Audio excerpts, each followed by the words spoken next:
Live from a place where we aren't understood. It's the Mastication Station.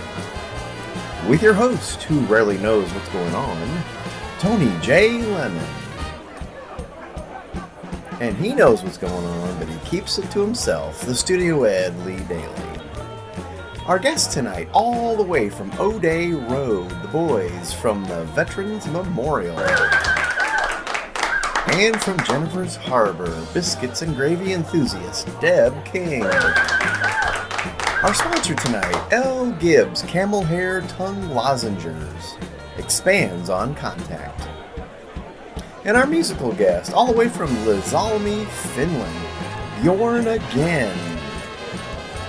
And now, stir up the stirrup and side by side, we crossed the mountains and the valleys wide. We came to Big Muddy and we forded the flood on a Tennessee mare and the Tennessee stud, Tony J Lemmon.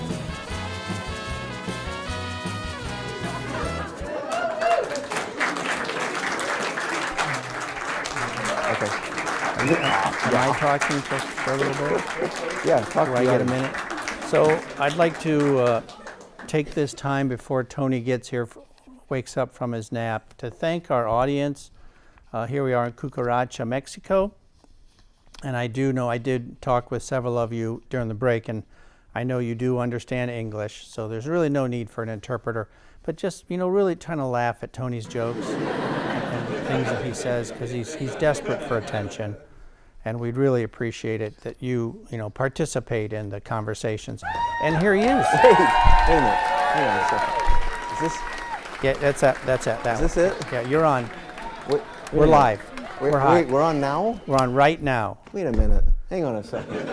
Now they're going to have to clean the lens. Okay. Oh boy. Okay. Woo! Hi everybody. My back hurts now. Woo! Yeah, I think I fractured a tibia. Hey, what are you doing over here? What's going on? Well, the camera crew got in here early. Oh, so okay. rather than have dead air, I was as usual just talking to the audience members a little bit about their village and the soccer game. Our village. We're not in Minnesota. We're in Mexico. Mexico. I read that wrong. Yes, you did. We're in Mexico, and we have about 58, close to 60 members from the village. Oh, okay. And they don't understand. They don't speak any English. I don't understand any English. They don't speak any English. So if I say, the ones who are geography teachers are going to think you're from Africa. Okay. Yeah. Make sure you make eye contact with them when you talk to them. Okay. They're nice people. Yeah. So what city are we in, did you say? We're in the village of Cucaracha, Mexico. Okay. They're the ancestral home of the Aztecs and the Olmecs. And it's supposedly the soccer fields they have around here are some of the actual soccer fields that were used 1,000 years ago when the Olmecs played the Aztecs. And it's interesting because their soccer games lasted weeks. And it was a great honor to be asked to be in the tournament. Right. But the losers literally lost their heads. Oh, baby. and that was what they played with. So they draw and quartered them? No. Took out their... Just pretty much... Showed it to them? Those were the sacrifices to their god, It was a serpent god of Mexico. That sacrifices. Yeah, This was just pretty much a game. It was an honor to be invited to play the game. It was like their own Olympics. Their own Olympics. Yeah. And losing was worse. Much worse, yeah. But it was an honor to play. Right, yeah. So we have some descendants here. Our sponsor, I got a little whiff of that on the way in. Yeah, I don't know if you noticed on your table in your room, there was a small bowl of what looked like very hairy little balls. Check, please. Yeah, those were given to us as a gift from our sponsor. Okay.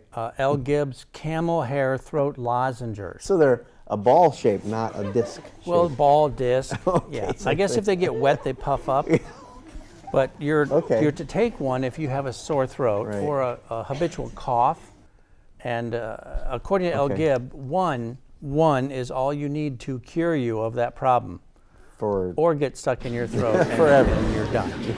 Yeah, and that's his ringtone. His motto is you only ever need one. So maybe it's a disc that expands into a ball when it's in your throat. So you want to suck on it like a throat lozenger until it expands to the point that you can't keep it in your mouth anymore.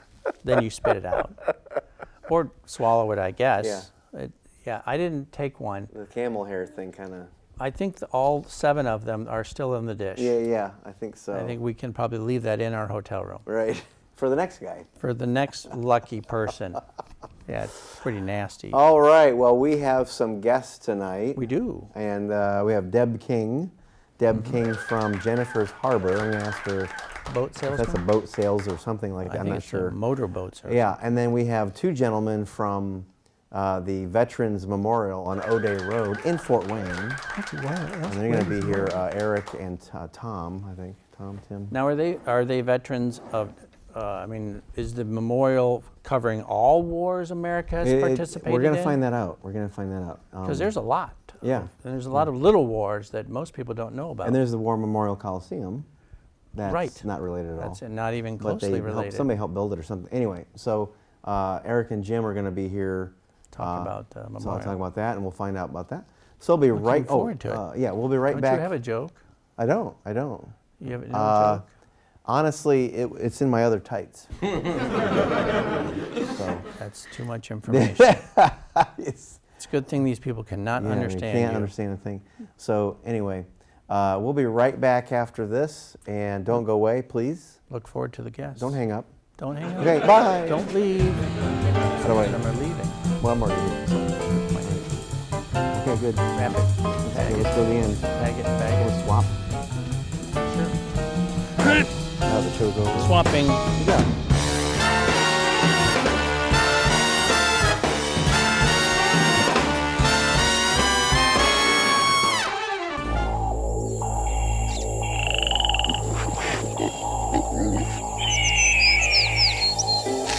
You probably thought this deer was alive, and this coyote was alive, and this pheasant was alive. Nope, they're not. They're dead. They've been taxidermized by Chuck Testa. Ojai Valley Taxidermy. I specialize in the most lifelike dead animals anywhere, period. Look at that antelope driving a car. Nope, it's just Chuck Testa. Oh no, there's a bear in my bed. Nope, Chuck Testa. Hold on a second. There's a leopard feeding on an impala out on my deck. Nope, it's just Chuck Testa with another realistic mount. Shipped to me from anywhere. Call Chuck Testa for the most lifelike dead animals around, period. Did that rhino just order a drink? Nope. Chuck Testa does not taxidermize pets.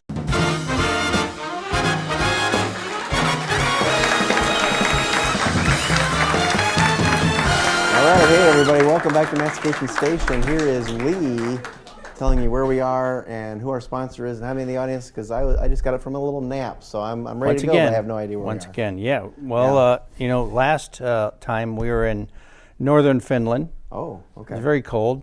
Actually, it was very cold. It was like negative 300 degrees Kelvin. It was Kelvin, yeah. It was Kelvin degrees. So we weren't out much.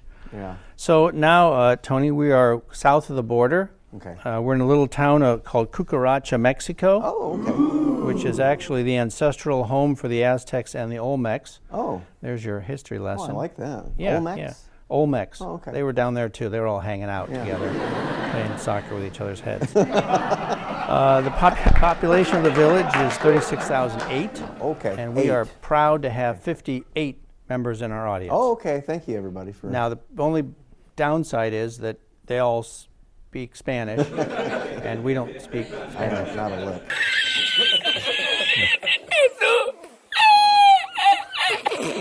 So we were told that there's going to be translators, interpreters, anywhere around the studio. I haven't seen anybody yet. Yeah. But it's a nice crowd. They're all very nicely dressed. very colorful. They're not doing that soccer with heads anymore, are they? That's kind of past. They're not doing that Well, anymore. we in America, we don't know that. They don't promote that anymore. Yeah. But now it's just soccer. Okay. And our sponsor, this guy came highly recommended. It's L. Gibbs Camel Hair Tongue Lozengers. And his quote is, "You'll only need it once." Okay. Okay, wait a minute. It's tongue lozenges? Tongue lozengers. Lozengers. Yeah. It's Camel for hair. camels? Camel hair tongue lozengers. So if you have a sore throat, just one of his cures it. right Wow, away. it's got camel hair in it? I don't know if it's lined in camel hair, if it's made of camel hair, but it's L. Gibbs Camel Hair Tongue Lozengers. Wow, I'm impressed with that. How did we So ever if you ever get a sore throat and you go to L. Gibbs, expect it. Yeah. They're like this big too. And camel hair, one does it. You'll never need two. That's stronger than Fisherman's Friend, I'd say. Oh yeah. So I don't know how he makes money because he only ever sells one.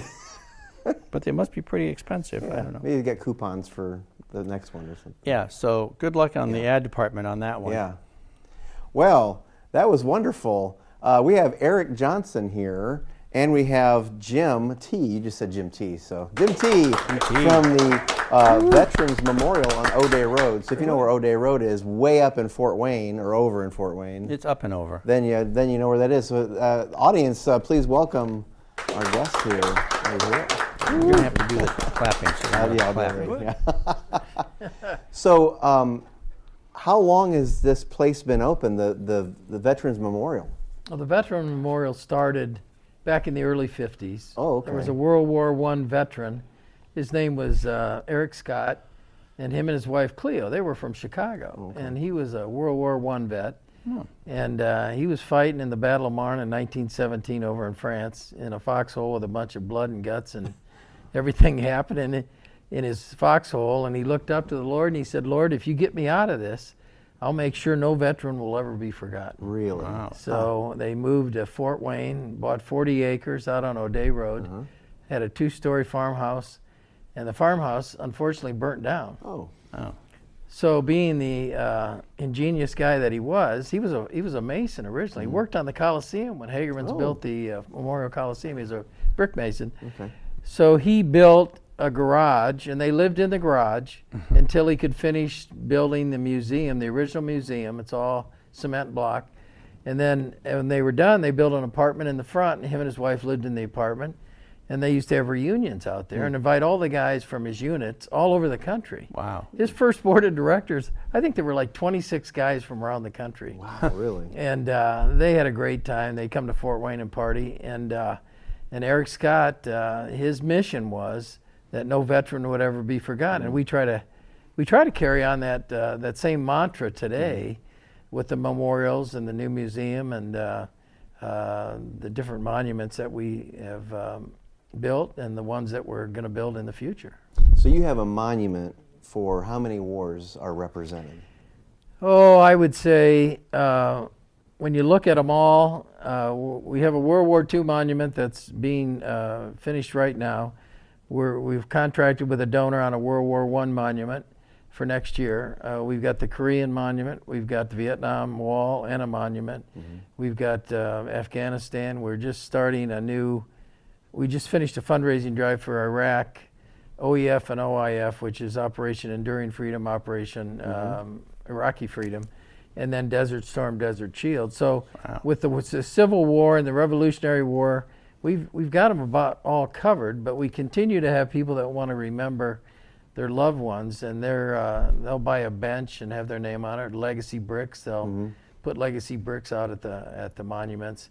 And we just finished the Sterling Chapel, which you guys can come if you come out to Fort Wayne, you can see it. We're going to have an open house soon on that. That's a 60-seat chapel that we have honor ceremonies or small weddings or whatever. And we converted the old museum into an event center. So we've got all kinds of things going on out there. Wow. Yeah, well, the new museum is replacing all the artifacts that were in the original one, which looked like a ranch house, because people actually lived in there and it was converted into the original museum.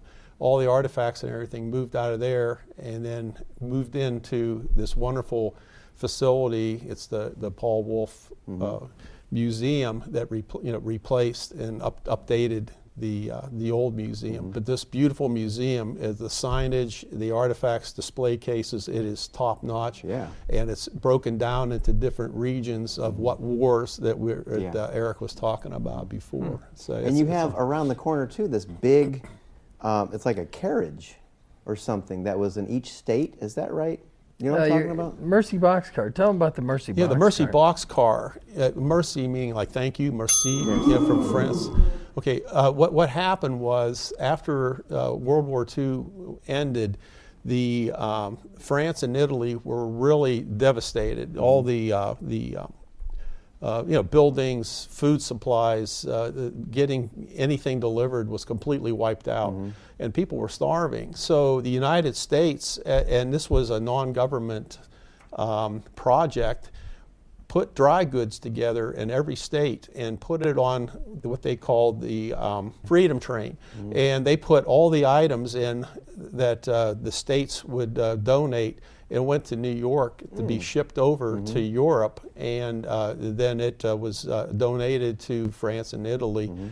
And to reciprocate their great, the generosity by the American people, they made. They had these train cars, which were called 40 and 8 train cars, and 40 and 8 meant is either 40 soldiers or 8 horses. They were used in World War I. And also, on a sad note, they were also, when Germany came over and took these train cars in France, they were also used to ship the Jewish and other prisoners to the concentration camps. Wow. So that was part of the deal with these 40 and 1. There's special cars, but there was a lot of them there.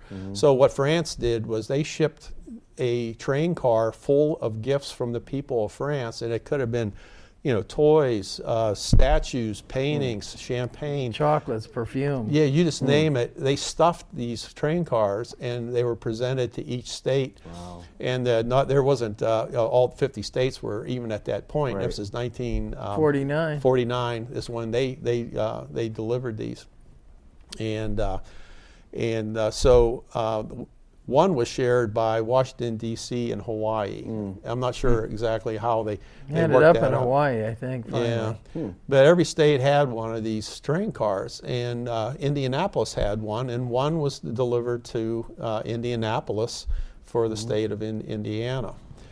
The story on that train car was that it stayed in Indianapolis. Some of the artifacts were stored in the Children's Museum in Indy, and also in the Military Museum in Indianapolis.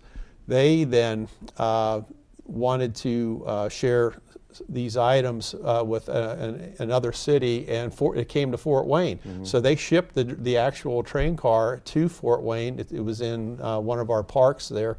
I can't remember which one it was. Well, I think when they originally shipped it, it was at Brackenridge in Calhoun. Yeah, that's right. And then Eric Scott says, hey, I'd like to have that out at our museum. Yeah. So he built a pavilion around it, put it on train tracks, and we've restored it to its original condition. Yeah. So when people come out now, they can see the 40 and 8 Mercy boxcar. And it is really a great macro artifact with a lot of history. Yeah.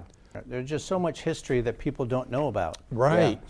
Like, I'd never heard this, and he knows a lot. So and I do Yes, he does. Yeah. proclaim to know Your a reputation. very tiny amount. When you come out, we've developed a separate area to display it. Yeah. And it's phenomenal. We just, Jim mentioned earlier about the M247 tank, which was called a Sergeant York tank. We got a call. We've been trying to find a tank for a number of years. And they said they had one available in Virginia. And so we got a group of investors together, and they paid for the shipment of the tank to get it here. And that's setting out at the end of our parking lot. You'll see a big M247 Sergeant York tank. It's called an anti-aircraft vehicle. When you look at it, that's another artifact that we picked up that we show, and kids love coming out there and seeing it. Oh, yeah. And we try to keep everybody from climbing on it. It's not easy. I'm sorry, by the way, that you had to just pull me down. I'm sorry. Get me out of here. But yeah, we're looking for aircraft. We're looking for helicopters. Anything that would be a macro artifact that we could put on the property. I mean, we got 40 acres, so we got all the room. Yeah. And what we want to make sure is that all kids growing up today understand.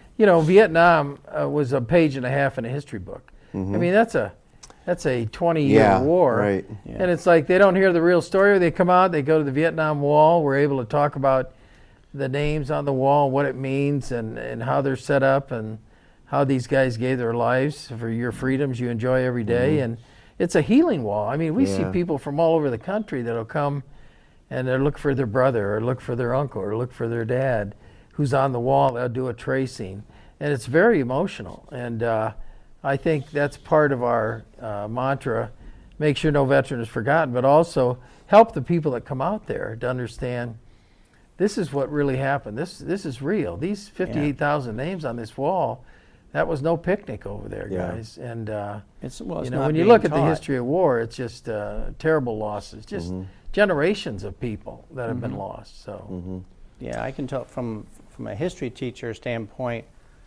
Revolutionary War, Civil War, the big wars, 1 and 2, and then there's a gap, you know, and it's not, high school teachers aren't necessarily, not that they don't know about it, but they're just, like I say, they skim over it. You know, it was a conflict, it wasn't a war.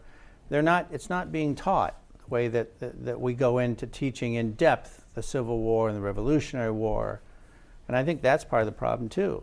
Well, in anything you teach, if it's just dates and places, it's not really real. You have to like meet the people that were there and their hurts and struggles and the families they left behind and all that.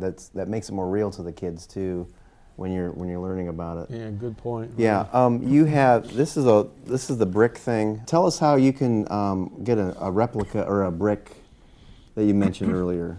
We have a lot of people that want to leave a legacy to their family member who served.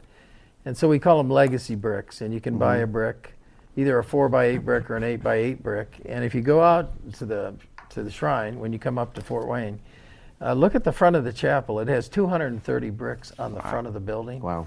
And they're all individuals that have donated, or families have donated a brick in memory of their loved one. And it's phenomenal. There's Korean veterans up there, World War II veterans, probably some World War I veterans, some Vietnam veterans, Korean veterans. If you go to our website, we have a pretty nice website called honoringforever.org. And at honoringforever.org, you can actually make a donation to the shrine, or buy a brick, or donate to one of our new projects. But if you go to honoringforever.org, it explains it all. And we got a lot of requests for more bricks. And so we're selling those as a way to remember a loved one. And it's not like everybody can afford to buy a bench or a monument or inscribe a big monument with their name on it. But yeah, the idea of legacy bricks is a great way to generate revenue for us, put towards the museum. We don't charge admission to the museum.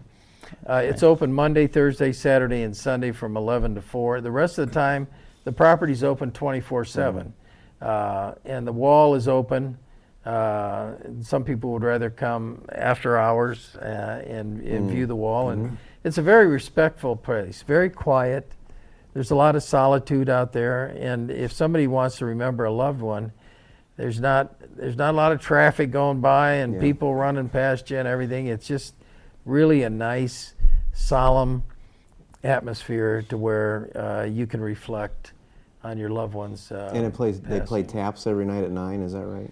Yeah, they play taps every night at 9. There's a chime that goes off every hour on the hour. We were pulling in folks that help us out with the grounds, and we have volunteers are golden for us. They're caring, and they have relatives that served in the military, and we started a partnership with the Day of Caring with United Way, and I got involved from the parades. I started organizing that with just working with the United Way and finding out what we needed done, whether it was inside, outside.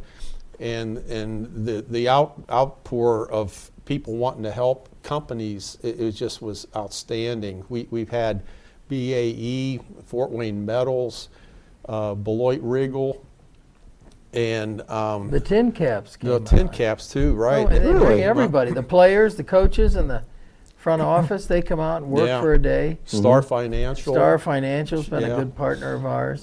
I've been on the board probably 5 years. Jim's been on the board, what, 2 years now? Well, about a year and a half. Year and a half. I'm a rookie, He's a rookie, but he's Seems a like good two. man, and he cares. He cares about veterans. And when we have an event, we have events out there all the time, and Jim helps us pull those off without flaws, and it's wonderful to work with guys that care and people that are involved in driving more people to the location, and we have a lot of fun. We have an area in the new museum called the Paul's Coffee Cafe, named after Paul Wolf, who donated money to the museum, and he wanted an area where veterans could come and shoot the breeze and sit down in a comfortable chair like we're sitting in here and just share stories. And you wouldn't believe some of the guys that come in and how it helps them heal to be able to talk about something that happened 50 years ago. Wow, yeah. And have a cup of coffee or water or pop. And it's just wonderful to share with fellow vets. And I think there's a brotherhood of veterans that once you meet a guy that's been, I met a guy that was in the same place I was in Vietnam.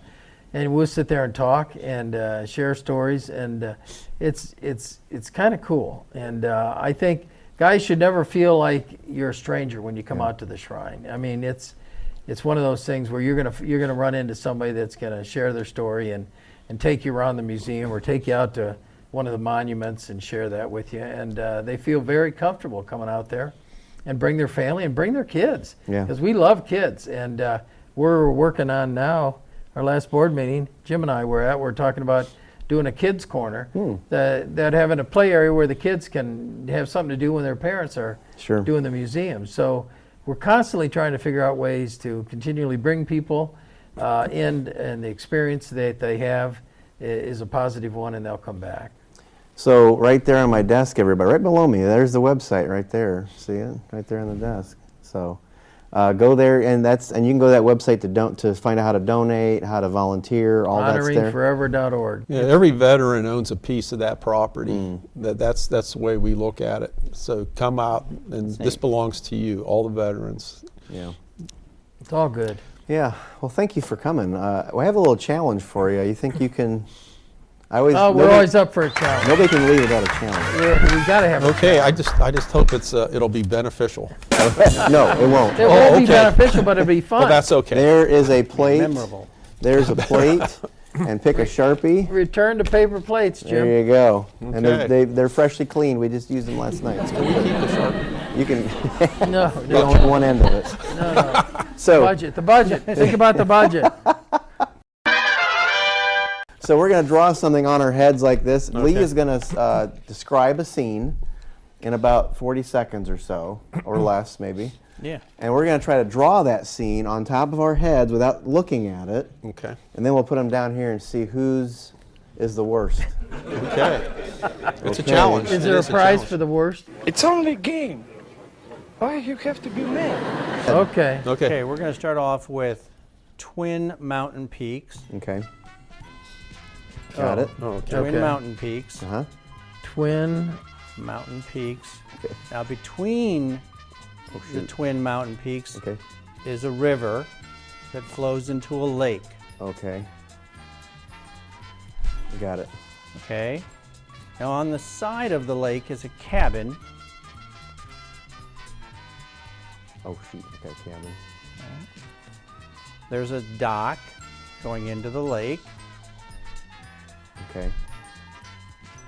And there's a jet ski attached to the dock.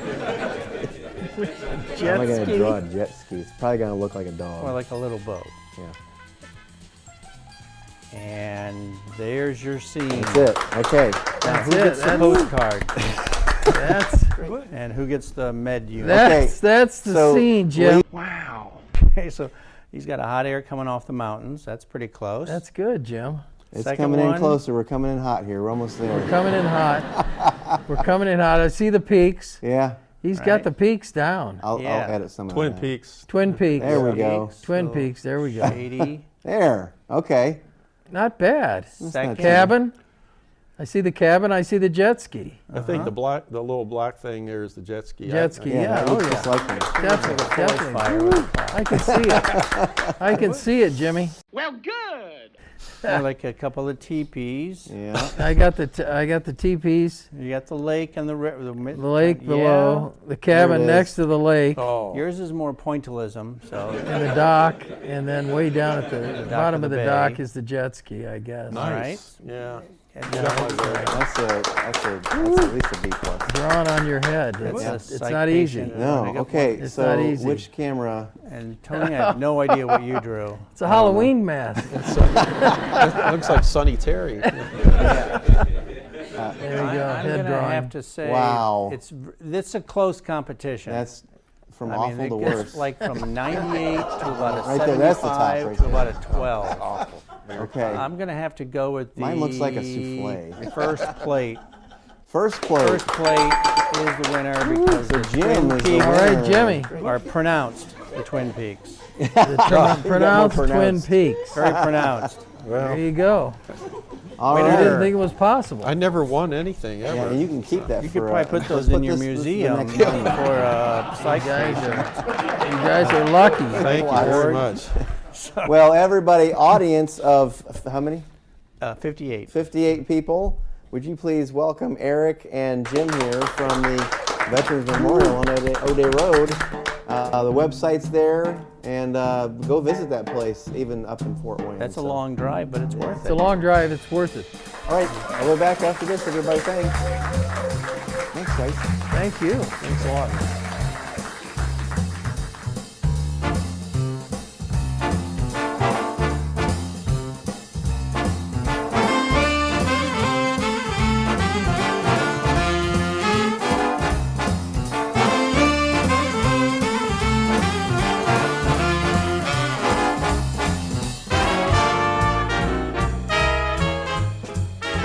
We got baby spare ribs, roast beef, hot links, and more to give.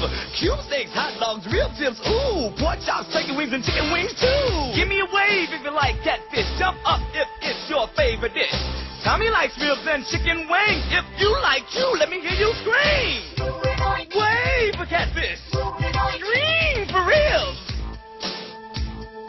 Ooh, and oink.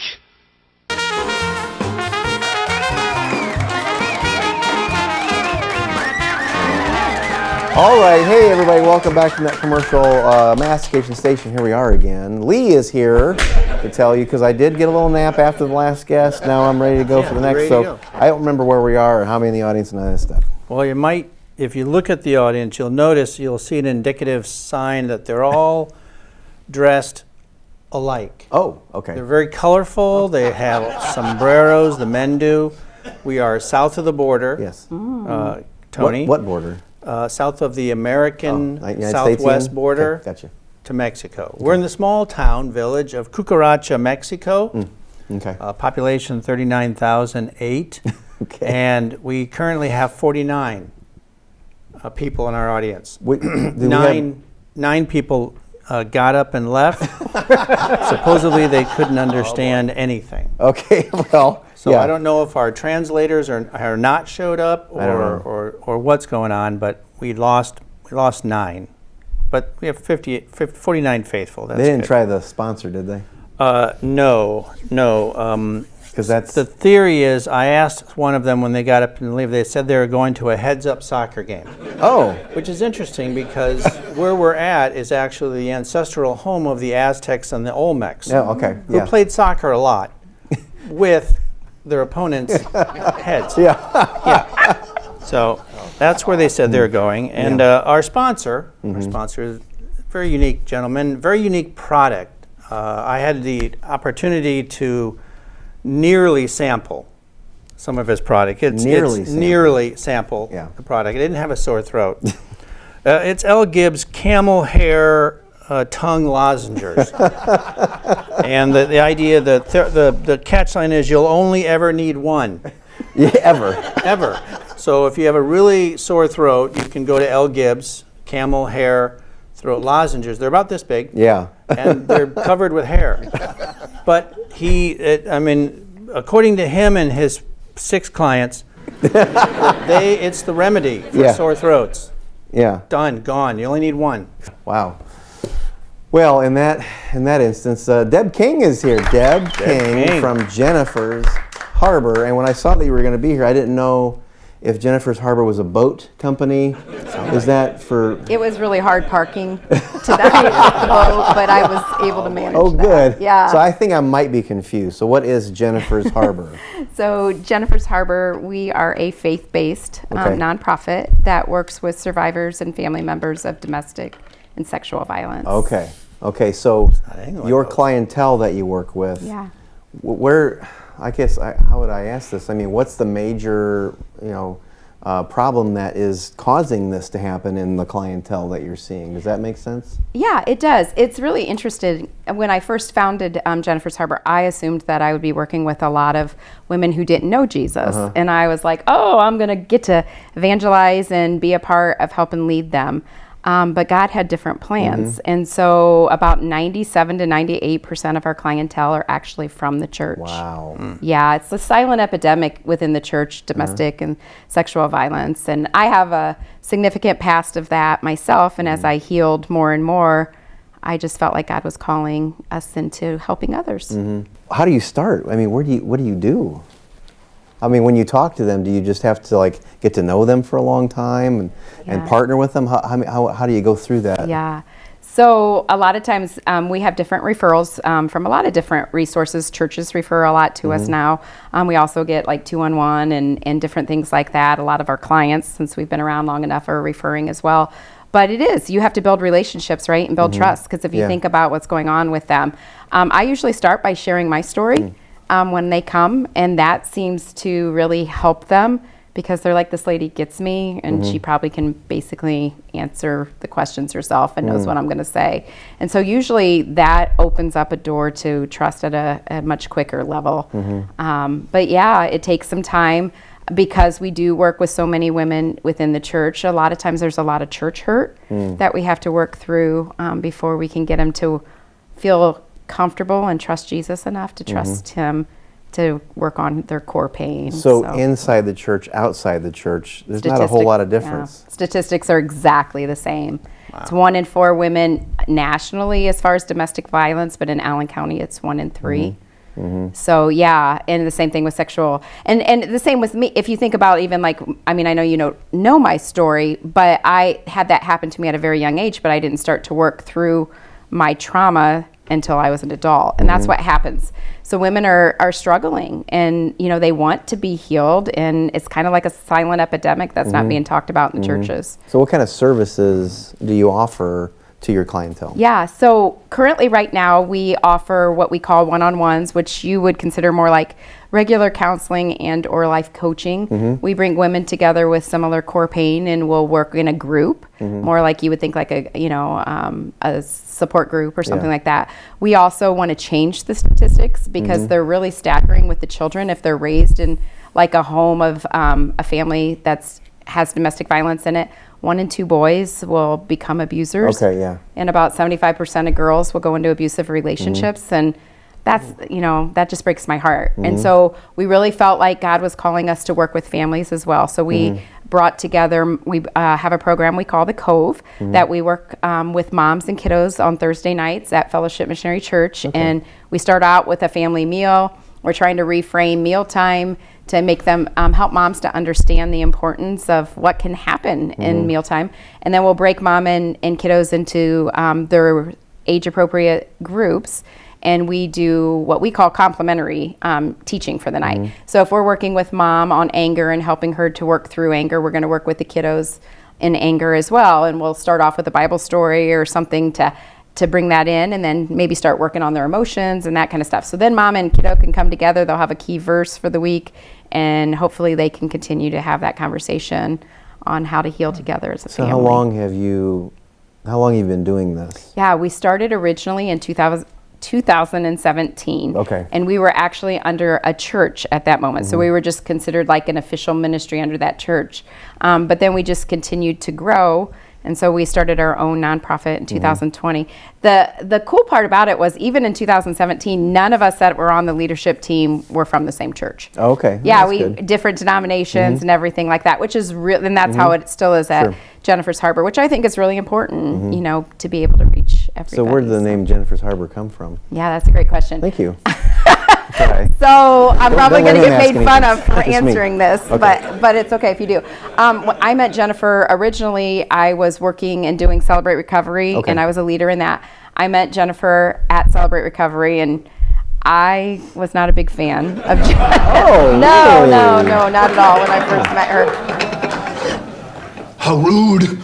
I have her permission to share the Okay, story. good. I want to make sure on that. But Jennifer seemed to stir the pot in my group on a regular basis. So like the girls would have their coins and be doing really well. And then Jennifer would talk them all into going and drinking on Friday right after we were done. Whoa, And okay. Yeah, so then we had to have to start over on the coins and all of that.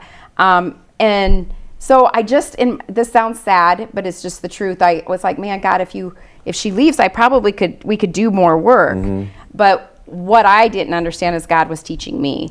Inconceivable. Ah, interesting. Yeah, I did not love Jennifer the way that God loved Jennifer, and He took me on a journey, and it was a hard journey to really, because she just did so many things, and she was involved in a lot of things, and I didn't know how to love her, but I saw that there was a person that was on our leadership team that loved her and loved her really well, like Jesus did, and I was very intrigued by her, and I wanted to learn to love like that. I knew I was at least self-aware enough to know that I was not doing it right. And so I asked this person if I could join her and come alongside and she could teach me how to love her better. And she said, Deb, it's just so simple. She said she loves sausage and biscuits. Take her out for that. And I'm like, not by myself, right? But so her and I joined this journey. We started working together, and then I started falling more and more in love with her, to be honest. Just like, but what I thought is this sounds terrible, but I didn't think that she was being completely truthful, because the way that she explained and told me about her trauma, still to this day, and it's been, I mean, I've been Jennifer's Harbor over 7 years, and I knew her long before that. I've never heard such trauma. Never. Yes, and I've heard a lot of really bad trauma. And so in my mind, I was like, I don't even see how she could be alive if all that happened to her. And so I struggled with, is she being honest with me and all of this? But I knew that she had some I started mentoring her more and doing more. And I knew that there was this thing that if she was, if a man touched her, if a man did something significant to her, that she could change very quickly. And I was very well aware of the fact that I needed to be there if I got a phone call for something like that. One day I got that phone call, and by the time I got there, we'll just say that I was not able to see her, but she had her pastor there, and I sat down and I was talking to her pastor, and I said, that stuff didn't really happen to her, right? And I said, there's no way she could have survived happening, and her pastor said, Deb, I thought the same thing. And she said, so I checked out every single one of her stories. Really? And every one of them happened. And I don't know how to explain it to you except to say at that moment, it was like something just hit my heart. And I believe it was the Holy Spirit. And I fell in love with her. Like I loved her at that moment like Jesus did. And so the reason why I named it Jennifer's Harbor was she had told me when she first, I met her name was Tweety. I asked her, why do you go by Tweety? Like, that's a crazy name. And she said, well, she told me at the time it was her favorite Looney Tune character. As I continued to work with her more, one day she came in to me. I was doing some inner healing prayer with her, and she said, Deb, Jesus told me last night you can't call me Tweety anymore. And I'm like, that doesn't make sense. Why can't I call you Tweety? Everybody calls you Tweety. By this time, my whole family knew her. We all loved her. We all called her Tweety. And then I heard the Holy Spirit say to me, ask her why she really goes by Tweety. And so I did, and she started to cry. And Jennifer had been diagnosed with autism as a child, and her mom and dad had been very abusive to her. And when she was diagnosed with autism that day, they changed her name to Tweety because they said she was a Looney Tune. Oh, wow. And that's when I knew right then that I was to call it Jennifer's Harbor, because I knew I'd be working with a lot of different women that heard all these lies in their head. And Jesus was going to say to them, no, this is not who you are. You are whatever my God-given name is for you. And so every time I think about this name, or I hear it all day long, I'm reminded of that. I'm also, it's an evangelistic tool because I'm able to immediately tell them about Jennifer and bring Jesus into it. But yeah, I think the name is really important. It's better than the other name that you could have done. You know, Tweety is kind of a fun name. Well, Tweety Sausage and Biscuits is what I was thinking. I'm not sure that'd be a good. Ding ding. Yeah. I can see it on a menu. That's not a good. It's not good That's on the not a good menu. name for your organization, I don't think. I think Jennifer's You're Harbor. right. Jennifer's Harbor much sounds much better, better. especially with the boat, you know, being. Yeah, you it gives know. it more of a seriousness Yeah. of just success stories that keeps you going. You know, there's so many stories that keep me going. But I think right now I've got one that I'm really excited about because I've been working with her for about 3 years, and she didn't know Jesus when she first came. And we've led her to Christ, and she's got this intimate, amazing relationship with Jesus. But not only that, she's starting to see who she truly is in Christ, and I helped her to figure out where her next step is, and she's starting college this week. Oh, wow. Okay. Yeah. Okay. So that's a success story. We are in the process of raising funds for our first short-term safe house, which is called Abby's Haven. Okay. Abby is another success story. I use their names a lot because I think that their names are important. It's a monument. Really. It is a monument, and so she was our first girl that was trafficked that we were able to rescue. But what we saw with her is even though she had a safe home to go home to, she had great parents. Because of her traffickers and abusers knowing where she lived, she didn't feel safe. And so I watched her for over a month move from place to place, her parents going to this hotel or taking her here or there until we could get her into a long-term residential place. And so she was one of the first girls, and I've seen several since, that they need a place that they can go that's undisclosed, that people don't know where it's at. And so Abby, she's been on a long road to recovery as well, but she's doing exceptionally well now, and asked her if we could name it after her. And so that's cool. Yeah. Lee's got a question, I think. I can see it on his lips. It may not be good, I don't know. Well, I was, yeah. So I always surprise him with this. He doesn't know. I never seem to really know when the tie-in comes in. Yeah. So thinking about everything you've said, if you could bake any cake, what kind of cake would you bake, and for what type of a purpose for that cake? You see the tie-in for that? I do. I don't either. So a biscuit and gravy cake. Oh, a biscuit and gravy cake. Unusual. Yeah. But Jennifer would like it. So it'd for be the like a meat occasion cake. that you would then serve this biscuit and gravy Where would cake. I serve Biscuit it at? and cavy. That's Biscuit like and cavy. That's like a guinea pig. It's very tight. Yeah, so I'm thinking because we do dinners on Thursday night at the Cove. Okay. I could call it, a breakfast and or dessert night, Nice. right? And the kids might like it because it's a cake, and I try it. I don't know if it works. If not, I've got a therapy dog that would really enjoy it. Well, you stacked all the biscuits up and made like several towers of the biscuits, and then poured the gravy like frosting. Taste the biscuit. Taste the goodness of the biscuit. Over the top. Oh, like a chocolate fountain, except gravy fountain. And No. we could let the kids do it because it'd be like doing blocks or something. Yeah. Correct. And it'd be a mess. It'd be great. Pull them next out week. for Jenga. You want to come help? That would be. I Yes, think we he could does. Do that next week. I make it a point not to have any association with kids. Even though he's well. I draw the line on kids. Children, none. I've always said my job would be easier without kids. Well, I know that my school would be a lot easier without kids. I tell you. But I love kids. 5 words that describe Jennifer's convincing. Harbor. Ooh, 5 words. 5 words that describe Jennifer's Harbor: love, family, Jesus, hard, and a lot of spiritual warfare. Is that more? I don't know. I could probably give push you 10 it all more. together. Let's make spiritual warfare like a hyphenated. And then There you go. Here's your There you 5. go. So how can people help? How can people donate or volunteer? Is there a website? How do There we? is jennifersharbor.org. Right there on the desk. Yeah. Oh, that's gone. There you go. There it is. It'll be back there. It's there. You'll see it. Jennifer, what is it? Jennifer'sHarbor.org. Jennifer'sHarbor.org. It's not Tweety's Biscuits and Gravy or anything like that. Yeah. I know, that could be. That might have been a good one. People probably wouldn't have forgot it. Well, could be a Jennifer's Harbor. I don't know. That's good too. That's a pretty strong name. You want to change it anyway. So just 'cause you're here. So Jennifer'sHarbor.org, right there on the desk, everybody. There it is. So you can donate. Yeah, there. donate, call, and honestly, we have a lot of different ways. Obviously, as far as volunteering and stuff, some of those you wouldn't need to have specific training. Yeah. But like working with the kids, helping with meals, you know, we do a lot of fundraisers, and honestly, prayer. If you love to pray, please contact us and say you'll join our prayer team, because we do seriously have a lot of spiritual besides warfare. prayer, do you have like a really big, like most need, like right now in the... Trying to raise funds for Abby's Haven. Okay. Yeah. Okay.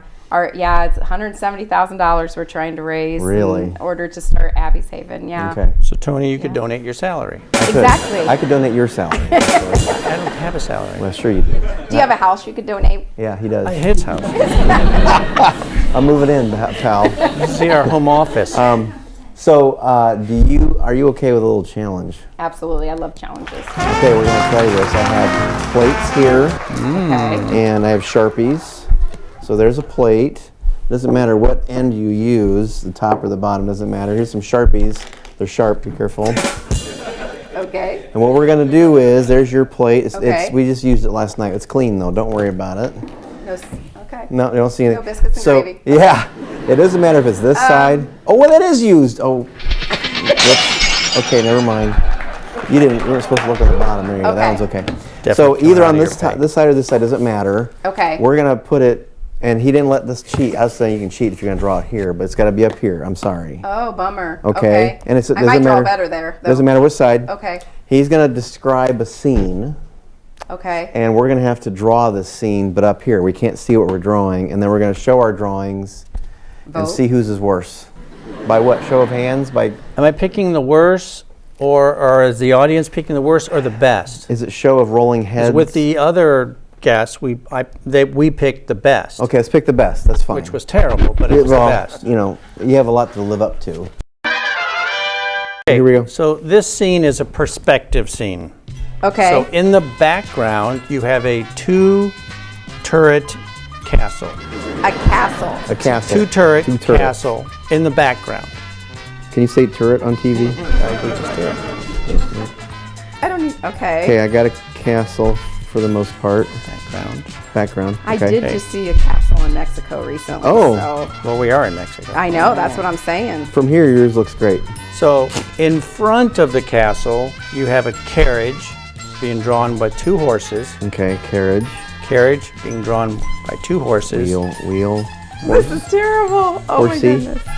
My horsey may look like a dog with no head. Okay. And in front of them, Okay. you have a fountain with a mermaid. Oh my goodness! A fountain with a mermaid. Fountain with a mermaid in the forefront. A mermaid. So you have the forefront, the middle ground, and the background. Okay, I screwed that up then. Okay. I expect My this whole thing's to be messed up. terrible. This is going to be beautiful. Mermaid, long hair. There we go. Oh yeah, Fountain. long hair. All right, show your masterpieces. Oh my. That was all in one area. I thought. Wow, that's pretty impressive. I thought Okay, I had it, yeah. so which camera are we doing here? of like a Let's rose do bush. Deb's first. There we go. Whoa, look at that. Look at that. Just hold it right there. They might zoom in a little bit. I don't know. I don't know. I don't. There we go. I don't know She's that you zooming can in. even see They're it. zooming in. Yeah, I mean it's pretty It looks like a obvious. The Rorschach castle is thing definitely here. a Rorschach test. Yeah. What I'm going to do is I'm going to show you mine when I'm ready. So they make. I think you tried to make a one cross so camera. everybody'd vote for you. Oh, I did. That's supposed to make it. Well, this is the There top. This is you the go. bottom here. There you go. Okay, there's mine. All right. Go ahead and Zoom there in. we go. See? All right. So there's the.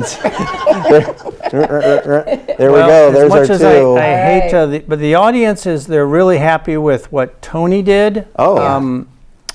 So the 49 of you, by a show of hands, you like Tony. They don't know what I'm saying. Okay. No, they're clicking. Yeah. I think clicking. So I hate to admit it, but Tony actually has what could be He does. a wall or a building. But It's terrible. But don't forget the exchange rate down here. But you do see the mermaid's hair. I just want to make sure you understand. I do see the mermaid in the front. Okay. I'm not seeing the castle in the background, but that's okay because it could be covered with vines. Yes, which are prominent in most Mexican villages. Which gives her extra points. Extra points for that. And I do see the mermaid's hand going off to the side there.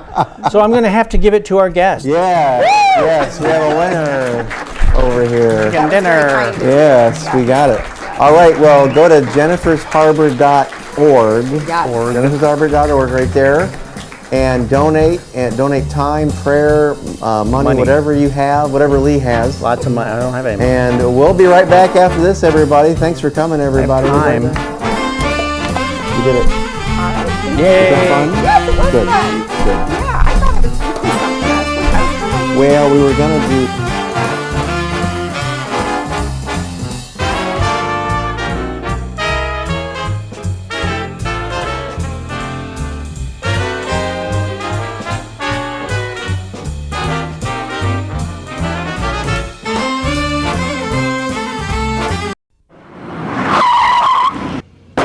What's that? Do you have insurance on this car? No. It must be Eagle Man. I've got something for you.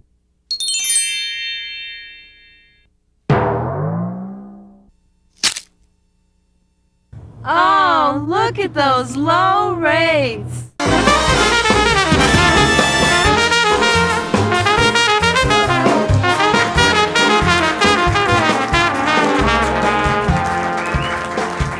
You ready back there?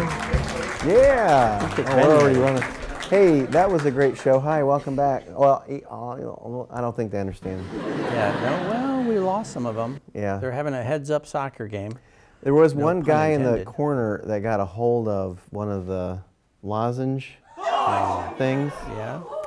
Yeah, I'm not sure. Well, L. Gibbs from this area, so I Yeah. would think they would know the product. But I don't know if it expanded in his throat or... Was I'm he not taken out in a gurney? Well, I heard him coughing earlier. Okay, so maybe that would be part of... So maybe that's part of the healing process is the compressions. We got little gift bags from L. Gibb to take with us. Okay. I'm giving mine to the camera. Does it have extra hair in case you? Yeah. Yeah, I don't know how that can be successful. So what's a lozenger compared to a lozenge? A lozenger is the male version of the lozenge. Oh, so lozenge is female. Correct. Lozenge is female. Lozenger is male. What if it's a trans lozenge? What you just said is one of the most insanely idiotic things I have ever heard. Our audience is not prepared for that. No. No, it's not. And we're in Cucaracha village in Mexico. Cucaracha or La Cucaracha? Cucaracha. Cucaracha, okay. Only Northerners say La Cucaracha. Okay. They This is like prefer the- Cucaracha. Sure. Right, and 39,008 members of the village. And we have 58 that have come here expecting a meal. Expecting a meal? I kind of got that out. Oh. In the time before you got here, many of them have plates. Does it meal mean 1,000 or something in Spanish? Do you think of mealy? Melee? That's like a fight. Very small worm, mealy worms, mealy bugs. And they're all freeze-dried and cheddar flavored. Gross. So our guest tonight, now we know the answer. See, now we know the answer what Jennifer's Harbor is. It's not a boat salesman. Not a boat salesman. It was way different than I thought. But we had a good time. So Deb did King. laugh a lot. What's that? She did laugh a lot. She laughed a lot. That was good. So Should've Deb asked her King that. from Jennifer's Harbor was here. Right. And talking about the ministry that she's a part of and how you can help. And Donate. also the gentlemen, Eric and Jim from the Veterans Memorial on O'Day Road in Fort Wayne. In Fort Wayne. Everybody knows it by the one on O'Day Road. They have a tank. They have a tank. And I apologize for climbing on it. I'm sorry about that. Because you sounded like you'd been there before. I have. I've been there, and I tried to get in, and it was locked. Well, and now you're a big celebrity. Now you can try to get in for half price. I might for half of free. Yeah. So they were here telling us about how to get involved and how you can come visit. I'm looking and forward to all that. going there and visiting. I think so. wanna I think see it's the pretty tank. cool. Yeah. and you can see all the different wars are represented, and not forgetting all the people that served for us and our freedom. So that was where are we going next time?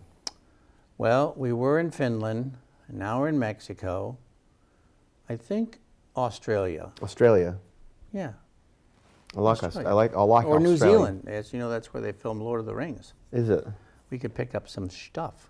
Some brinies. Swords laying around. And some armor. Some Barbies. A few moments later.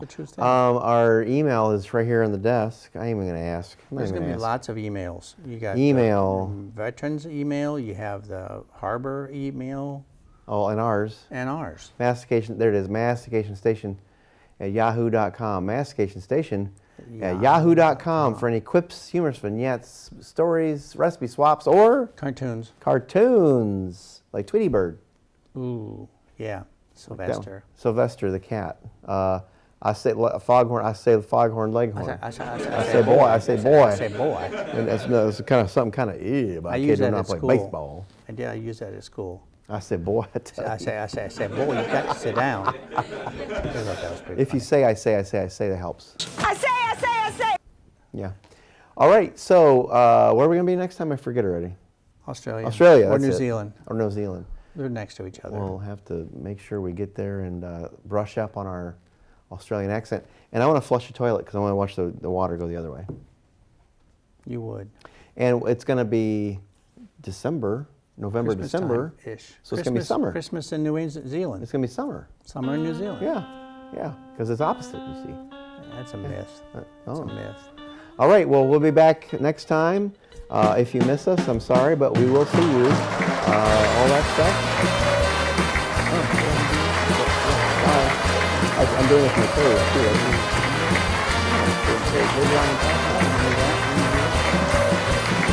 Good one. This is the live long and prosper. I'm doing it in my,